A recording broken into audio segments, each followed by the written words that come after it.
Okay, hi everybody. This is Josh Byerly here inside Mission Control Houston. I am sitting here with Doug Wheelock, an astronaut. He flew back on STS-120, which was Space Shuttle Discovery, back in 2007. Performed a series of spacewalks, and then he also became commander of the International Space Station back in 2010 as part of Expedition 25. So he's going to be happy to take your questions. He's the smarter of the two of us, so he'll probably be answering most of them.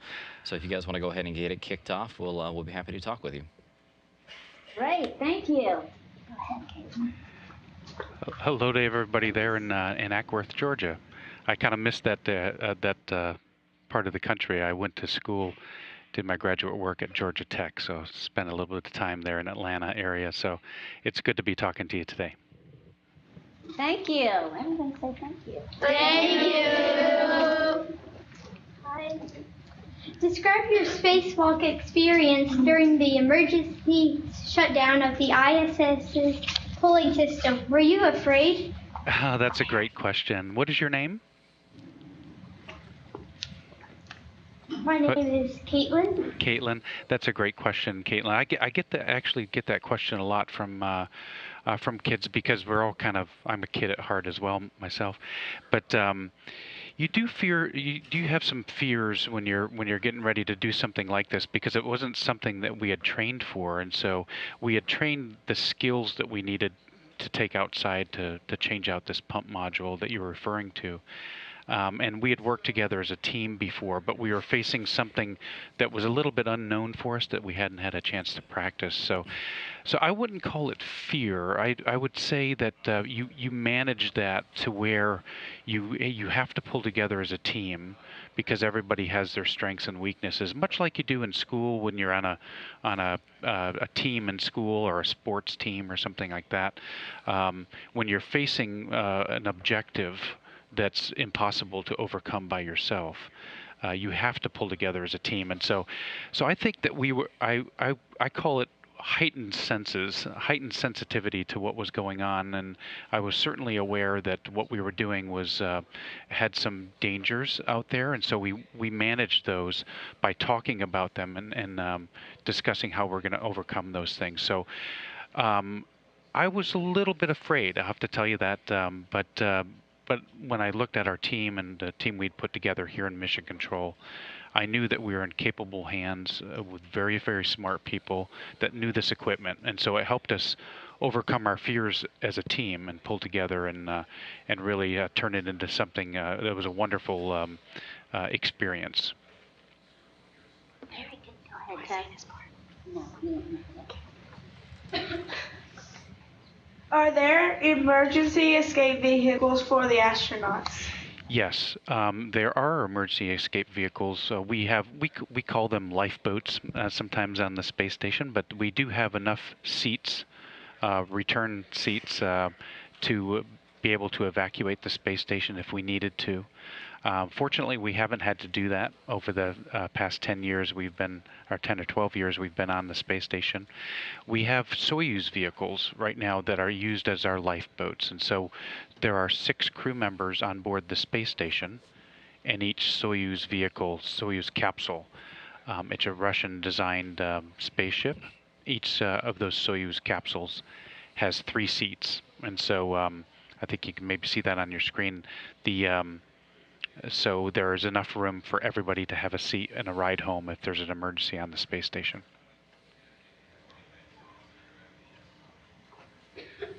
My name is Winterburn, and how do you feel about commercial airlines, space stations and the SpaceX Dragon? I think the SpaceX Dragon is awesome.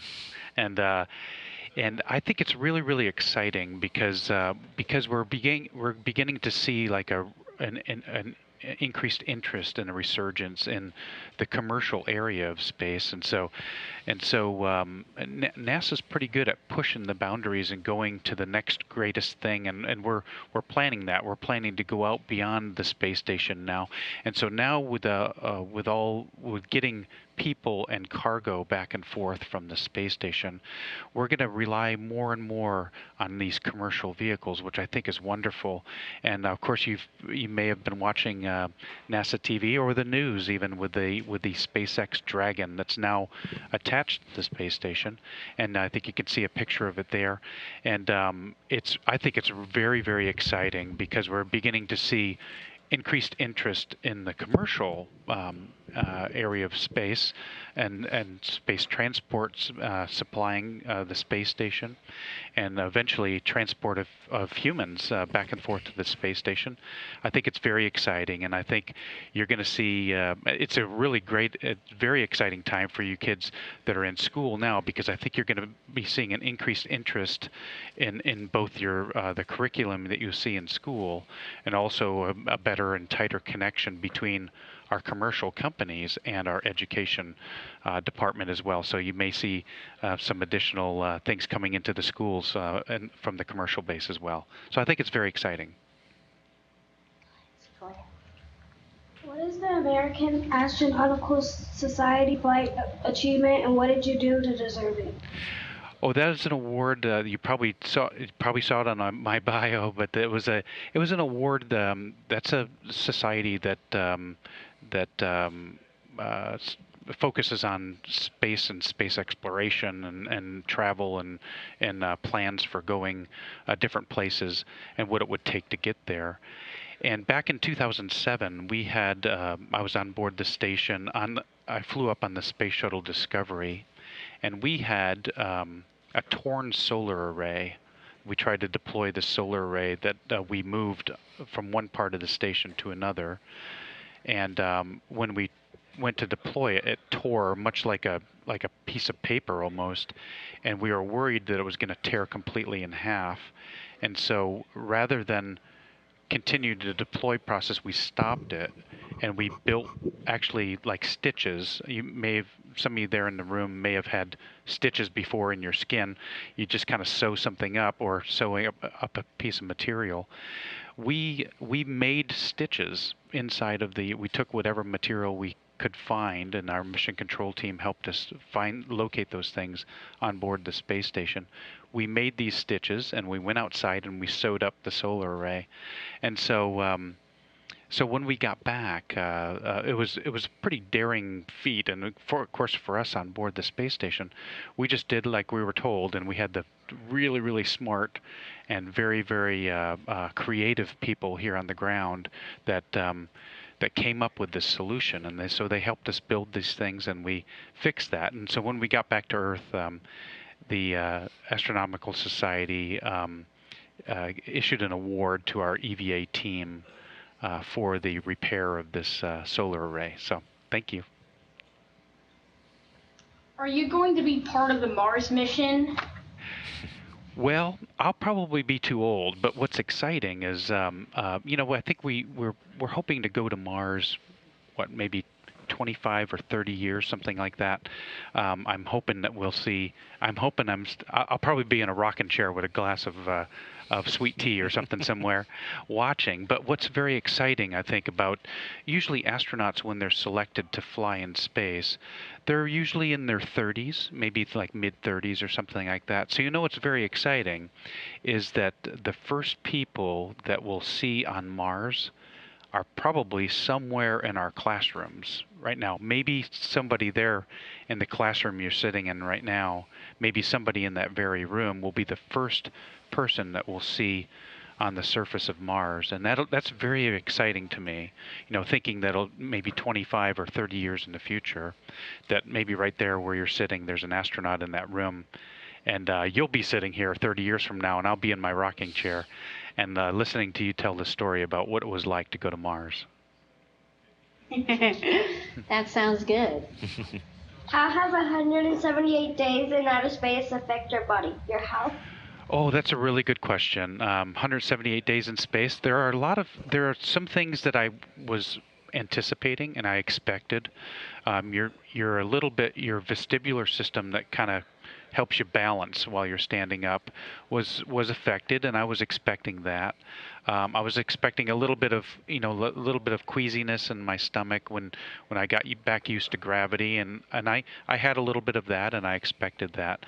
But there were some things that I didn't really expect. One, my vision changed a little bit. You may have talked in your classrooms about the long-term effects on vision for long duration space flight. And it's an interesting phenomena that we're still trying to understand in the medical field. And essentially the mechanism there is your fluid shifts in your body, and I had like increased pressure inside of my head. And when you have that increased pressure, it pushes on the back of your eyes and actually affects your optic nerve as well. And so I didn't really expect that. So it's sort of a new avenue that we're looking at medically to fly long duration in space. Another thing that was really surprising, it was actually kind of funny, was when you're on the space station, everything is floating. And so you have very little reference for like speeds, like different kinds of speeds and things. So like when you're driving, or even when you're out walking or riding a bike or something like that, you have other people that are walking maybe the other direction, or people that are crossing. And of course, when we're driving, we have stoplights and stop signs and things, and you have vehicles that are coming the other way and going, and everybody's at a different speed. And so your brain gets used to everything floating. So when you come back after 6 months, it's really hard for your brain to kind of regain that ability to understand like closure rates and opening rates when you're driving. They don't let us drive for about 45 days, which is really, really good. So, but I remember even 60 days after I landed, when I first started to drive a vehicle, and my daughter was sitting beside me, and I saw a red light about maybe a quarter or half a mile up in front of me, and I quickly tapped the brakes, and she said, "Dad, what are you doing?" And I said, "Well, I got a red light." She goes, "But it's like a mile away, you know." So, but on the space station, you're traveling so fast, and things are floating inside that it's hard to get that relative sense of speed, and so that was an interesting phenomena that happens to your body when you're in space. Is that why you wear glasses? Because of the Yes, actually, I wear these now. There's probably some people in the room that wear glasses. I wear these now. They help me read. But when I got back from space, the change in my vision, everything was just a little slightly out of focus. And so now I wear these. Do I look good in them? Yeah. Yeah. So, thank you. Thank you. And fortunately, all the things that we do in space, you can do with glasses on. So it's not that difficult to adapt to. But it was hard for me to kind of refocus visually, and it took me about 1.5 years for my vision to come back to where it was stable. And it didn't come all the way back, but it did have some effects. And I actually was very happy that I was able to contribute to our medical folks here at NASA, and also across our nation and globally, you know, to help us understand this phenomenon. So when we send like somebody sitting in that room that's going to go to Mars, first person to Mars, that may be a 3-year trip out into space and back, and to Mars. And so if we're seeing vision changes with only 6 months in space, maybe we really need to take a hard look at this. And so I feel like I've contributed a little bit to science. So Thank you. How does space travel affect the aging process? how does it affect the aging process? Well, there is a fountain of youth out there. No, I'm just kidding. Well, interestingly enough, in some ways it makes you feel a little younger, because you don't have gravity now, so you sleep better, I think, because you don't have pressure points now. You don't.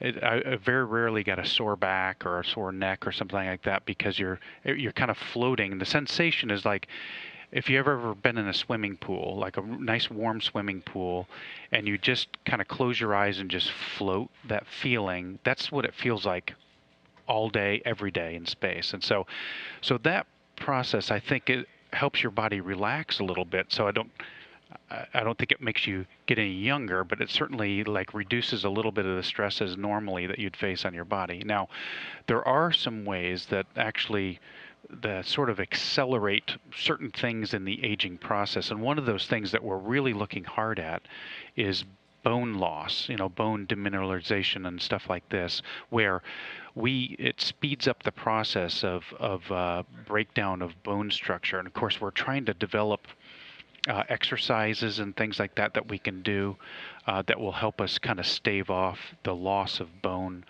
density and things like that. And so in those kind of processes, like bone loss, the aging process is sort of sped up a little bit artificially, but that helps us medically because we can actually use the astronaut that's experiencing bone loss, sort of like someone that has maybe like osteoporosis or something like that actually has bone loss here on Earth.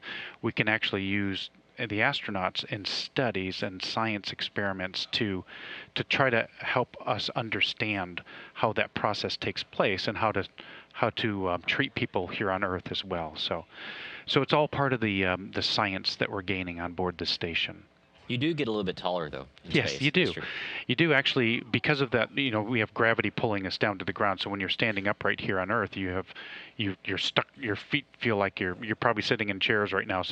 So you think about it, and you're just kind of stuck to the bottom of your chair, and so your spine is compressed a little bit. So when you go to space and you remove gravity, your body kind of stretches out a little bit. And I actually grew about 1.5 inches when I was in space. I'd take that. Of course, yeah, but I wasn't able to keep that when I got back. When I got back, I after about 15 days, I shrunk down to my normal size. So. Amazing. Why did you choose Georgia Tech to study aerospace engineering? Because I love Atlanta. We love Atlanta. Do we have any tech fans there in the room?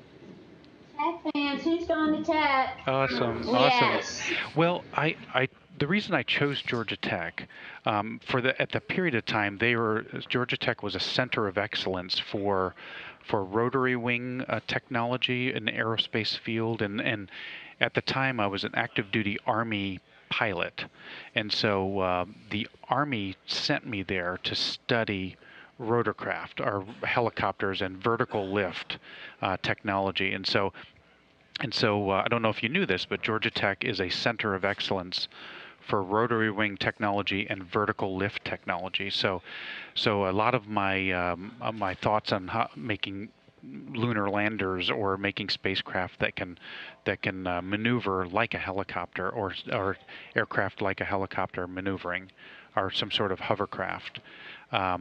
Georgia Tech is a center of excellence for that. So that's why I chose Georgia Tech. And besides, they're the Ramblin' Wreck. There's probably some Georgia fans in the room that are not smiling right now. Oh, a few. Yeah. Go ahead, Tori. In your bio, it said that you got the Russian Medal of Merit. What did you do to get that? Well, that was actually kind of a surprise. And when that medal was awarded to me, it was given to me by the Russian ambassador to the U.S., which was really cool. And so, but I participated when I launched to space in 2010. I launched on a Russian Soyuz rocket, and so I went to space and operated on this Russian spaceship, and then came home in that very same capsule. And so, and of course, in order to get a chance to do that, you go through a lot of training and a lot of integrated training and study with the Russians and with the Russian Space Agency, and also with their great engineers over there and everything. So it was sort of a medal that was given to those astronauts that had done work preparing to fly on the Soyuz vehicle and then completing a flight on the vehicle. So I studied, I learned my Russian, which was hard for me, probably. I mean, that's probably the hardest thing that I had to do, is learn Russian. It was really difficult for me, but learning that system and flying on that vehicle, and that's the reason they gave me that medal, and I was very honored. Excellent. Great. Go ahead. Okay. How is it similar to live underwater compared to space? Very, very similar underwater. You probably have seen, we do our spacewalk training underwater. We also have this extreme environments training where we are on the Aquarius habitat underwater, because you can take in underwater, you can sort of replicate what it feels like in space. Now, it's actually much easier to live and work in space and out on a spacewalk in space than it is in the pool. So if you could do it in the pool, you can most assuredly do it in space. And so we in the pool, we actually go down to the level where we're going to work in our big suits, and they get us neutrally buoyant. So it feels like you're floating. So they add weights or foam to your suit, and so they hold you out, and so you don't rise to the surface and you don't drop to the bottom. So they get you what's called neutrally buoyant. And that pool is actually in a place we call the Neutral Buoyancy Laboratory, which is right outside of Johnson Space Center here in Houston. And we do all of our spacewalk training there, and because it's a great analogy to floating around in space. And of course, in the pool, you still have gravity. So if you turn on in your suit, if you turn on your head in the pool, you can feel that. So it doesn't feel real comfortable. It feels like you're standing on your head, and so you still have that feeling in the pool. And you also have drag. So when you move your arm through the water, you can feel the drag of the water on your arms, and when you're trying to move your body and stuff. But when you get to space, all of that is gone, and so it's actually much easier to move around in space. So it's a great analogy that we use to train underwater to get ready for space. Okay, go ahead, Will. Does Curiosity's memory glitch affect your current data? Well, I'm not privy to all that data, but I'm sure that a memory glitch probably did have a little bit of an impact on the data we were bringing down or gathering, and then also telemetrying back to Earth. But I believe that they've solved that issue now. I don't really have all the details on that, but what we usually do in our spaceships like this, and I believe was the case with Curiosity, that we build in some redundancy, so we can actually like swap to a different channel or a different string, and then kind of try to fix or repair the string that we had a glitch on. And so I really don't know the details on that, but the last I heard, we've gotten back full functionality of our data. So yeah, one of the cool things about working at NASA is that there's different centers across the United States. So there's some in Alabama, some in Mississippi, and out in California there's a place called the Jet Propulsion Laboratory, and that's sort of the home of all the Mars rovers, including Curiosity. So there's a room, sort of a mini mission control out there. That's where they actually drive and get the data down from Curiosity. So those guys are out there watching that 24 hours a day out there. What foreign languages do you speak? Well, I did speak pretty good Russian, but it's kind of when you don't practice it, I don't know how many there in the room speak a foreign language, but if you don't keep practiced at it, it's difficult to keep that cutting edge, So I would say right now I speak English and I speak a little bit of Russian, enough to get by. I think I could survive, on the street. And if you drop me off on the street in Moscow, I could probably survive. But people would probably be laughing at me, but they would understand what I was trying to say. So. And Clark Creek STEM Academy, we've got about time for one more question. Okay. Do you believe in extraterrestrials extending on a different planet? Oh, that's a loaded question. I'm glad it's the last question. No, I'm just kidding. I've never, first of all, let me say that I've never seen an extraterrestrial. I've never seen an alien or anything like that, and I've never seen a UFO. But I do believe that that there are most likely other life forms out there. It might not be something that we understand visually as a life form.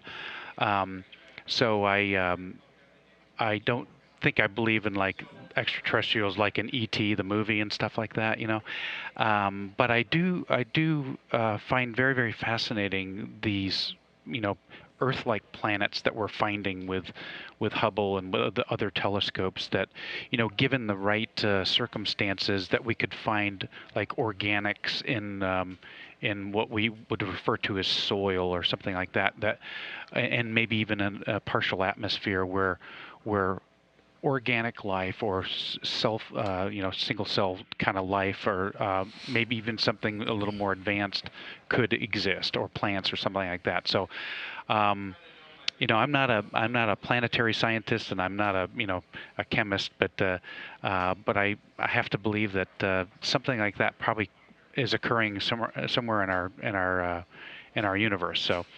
But I don't think it looks like us. I personally don't think that these life forms would look like us. But Okay. Okay. Thank you so much. Thank you. Thank you.